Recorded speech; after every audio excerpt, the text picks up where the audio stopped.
படிப்பு யூடியூப் சேனலில் டிஎன்பிஎஸ்சியோட previous year question தான் பார்க்குறோம். இது ஒரு எக்கனாமிக்ஸ் கொஸ்டின். இதில் என்ன கொடுத்துருக்காங்க அப்படின்னா, தேசிய வளர்ச்சிக்குழு செயல்பாட்டுக்கு வந்த நாள் எது அப்படின்னு சொல்லி கேட்டிருக்காங்க.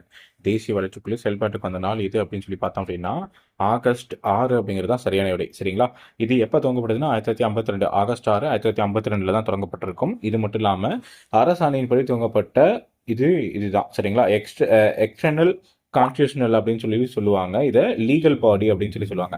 இதோட தலைவர் யார் அப்படின்னா பிரதம மந்திரி தான். இது மட்டும் இல்லாமல் இதோட உறுப்பினர்களாக யார் இருப்பாங்க அப்படின்னா மத்திய கேபினெட் அமைச்சர்கள், அனைத்து மாநில முதலமைச்சர்கள், நிதி அமைச்சர்கள், அனைத்து யூனியன் பிரதேச துணைநிலை ஆளுநர்கள்லாம் இருப்பாங்க. ஒரு மாநிலத்தின் ஜனாதிபதி ஆட்சி அமலில் இருக்கும் பொழுது ஆளுநர் இதன் உறுப்பினராக செயல்படுவார் அப்படின்னு சொல்லி கொடுத்திருக்காங்க. இது மட்டும் இல்லாமல் திட்டக்குழு 5 ஆண்டுகளுக்கு ஒப்புதல் அளிக்கப்படுகிறது. இரு அரசுகளுக்கிடையேயான கூட்டுறவை ஏற்படுத்துகிறது. 5 ஆண்டு வளர்ச்சியை மறுஆய்வு செய்கிறது. சமூக பொருளாதாரத்தை முக்கியத்துவம் கொடுக்கிறது அப்படிங்கிறதெல்லாம் இது ரொம்ப முக்கியமான ஒன்று. ஓகேங்களா? தேங்க்யூ.